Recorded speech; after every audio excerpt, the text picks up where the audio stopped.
Honorable Chief Justice of India, Shri Kiran Rijiju ji Sahab, Honorable Minister of Law and Justice, Shri Hardeep Puri Sahab, Honorable Minister of Housing and Urban Affairs, Honorable Justice Sanjay Kishan Kaul ji, Honorable Judges of Supreme Court, His Excellency Vinay Kumar Saxena ji, Honorable Lieutenant Governor of Delhi, Honorable Chief Justice of Delhi High Court, Honorable Judges of Delhi High Court, Shri Mohit Mathur, Delhi High Court Bar Association President, members of the bar, ladies and gentlemen, आज हम सब लोगों के लिए बेहद खुशी का दिन है कि ये दिल्ली हाई कोर्ट का एस ब्लॉक का इनॉग्रेशन हुआ है। स्टेट ऑफ द आर्ट ये ब्लॉक बहुत ही खूबसूरत ब्लॉक है। अभी जैसे आर्किटेक्ट साहब ने, गुरमीत सिंह चौहान जी ने हमें प्रेजेंटेशन दिया कि इसमें किस किस किस्म की फैसिलिटीज़ हैं। बहुत दिनों से पूरी बार को, पूरी जुडिशल फ्रेटर्निटी को इस ब्लॉक के इनॉग्रेशन का इंतज़ार था। हमारे लिए बहुत सौभाग्य की बात है कि आज चीफ जस्टिस ऑफ इंडिया अपना कीमती समय निकाल पाए और उनके हाथों से आज इस ब्लॉक का इनॉग्रेशन हो रहा है। पिछले कुछ सालों में as chief minister of Delhi मैंने कई जगह अलग अलग मौके पे मैं हमारी जो जुडिशरी की अलग अलग फैसिलिटीज़ बनी हैं उनका इनॉग्रेशन में मुझे मौजूद रहने का मौका मिला, उसका हिस्सा रहने का मौका मिला। कुछ साल पहले जो कॉमर्शियल कोर्ट्स बने थे दिल्ली हाई कोर्ट में, उसमें मैं मौजूद था। वो कॉमर्शियल कोर्ट्स भी बहुत शानदार कोर्ट्स बने हैं। जो भी देखता है वो अचंभे में दांतों तले उंगली दबा लेता है। थोड़े दिन पहले मैं कड़कड़डूमा कोर्ट गया था। कड़कड़डूमा कोर्ट में जस्टिस कौल साहब भी मौजूद थे वहाँ पे। वहाँ भी बहुत शानदार बिल्डिंग बनी थी, बहुत शानदार कोर्ट्स बने थे। और वहाँ पे किसी ने मजाक में बोला था अपने भाषण में कि हिंदी की फिल्मों में जो कोर्ट रूम दिखाया जाता था अभी तक वो बड़ा टूटा फूटा होता था। अब दिल्ली की जुडिशरी में जिस तरह के कोर्ट रूम बनने लगे हैं, लगता है फिल्म वालों को अपने सेट्स बदलने पड़ेंगे और इस तरह के मॉडर्न कोर्ट रूम दिखाने पड़ेंगे। लेकिन हम सब लोग मानते हैं कि दिल्ली की जुडिशरी का जो इंफ्रास्ट्रक्चर है that is one of the best in the country. हमारे से पहले वाली सरकारों ने बहुत काम किया, हमने भी इस बारे में बहुत काम किया। हमारी भी टॉप मोस्ट प्रायोरिटी हमेशा जुडिशरी रहती है। ज़ाहिर तौर पे किसी भी सरकार के पास रिसोर्सेज की कमी रहती है, रिसोर्सेज लिमिटेड होते हैं, लेकिन प्रायोरिटी की बात होती है। जिस चीज़ की प्रायोरिटी होती है उसको रिसोर्सेज ज़्यादा दिए जाते हैं, जिस चीज़ की प्रायोरिटी कम होती है उसको रिसोर्सेज कम मिलते हैं। आपको ये जान के खुशी होगी कि जब हमारी सरकार बनी थी उसके पहले वाले साल में, फाइनेंशियल ईयर 13-14 में, दिल्ली जुडिशरी को दिल्ली सरकार से लगभग 500 करोड़ के फंड मिलते थे।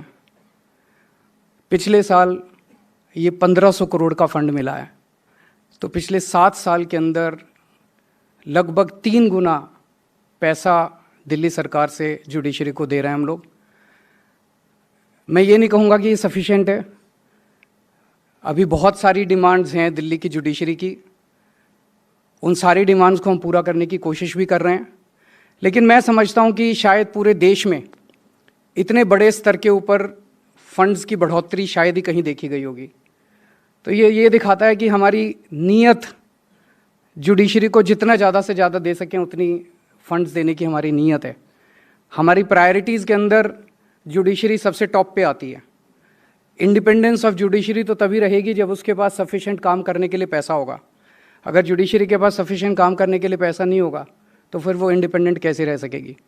तो मैं एक तो ये आश्वासन देना चाहता हूँ कि हमारे लिमिटेड रिसोर्सेज के अंदर जितना बन पड़ेगा आने वाले समय में भी हम उतना पूरा फंड्स अवेलेबल कराते रहेंगे और किसी चीज़ की कोशिश करेंगे, किसी चीज़ की कमी नहीं होनी चाहिए।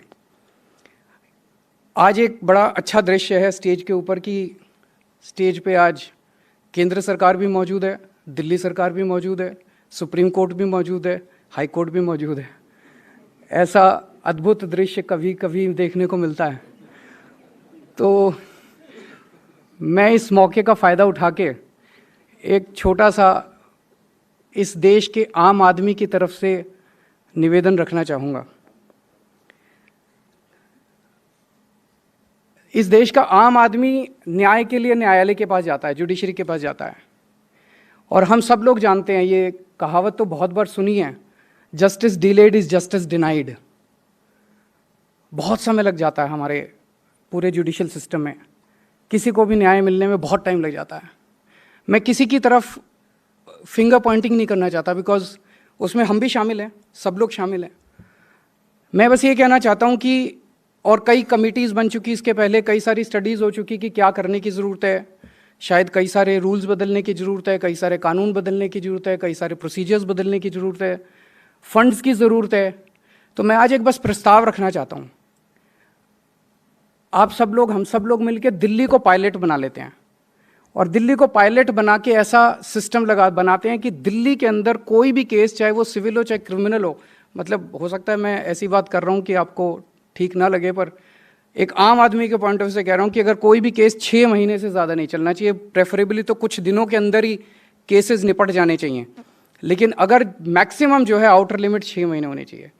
इसके लिए जितने फंड्स की ज़रूरत है, एक बार बैठते हैं, प्रस्ताव बनाते हैं, अगर ये हो सकता है तो मैं इसमें वॉलंटियर करने के लिए तैयार हूँ, मेरी सरकार इसमें वॉलंटियर करने के लिए तैयार है, और हम चाहेंगे कि ये सिस्टम सबसे पहले दिल्ली में लागू किया जाए और दिल्ली को पायलट प्रोजेक्ट की तरह ट्रीट करके इसको पूरे देश के अंदर लागू किया जाए।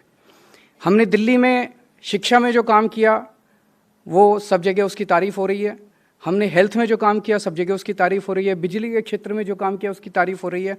मैं चाहता हूं कि जुडिशियल सिस्टम भी दिल्ली से निकले और ये पायलट प्रोजेक्ट जो है पूरे देश और पूरी दुनिया के लिए एक मिसाल बने। आज इस मौके पे मुझे यहाँ आप सबके बीच में रहने का, वैसे तो मैं अपने आप को होस्ट ट्रीट करता हूँ because I am a part of you, Delhi सरकार का मैं हिस्सा हूँ, पर मुझे आप सब लोगों के बीच आज इस मौके पे, इम्पॉर्टेंट मौके पे रहने का मौका दिया आप लोगों ने। Thank you so much.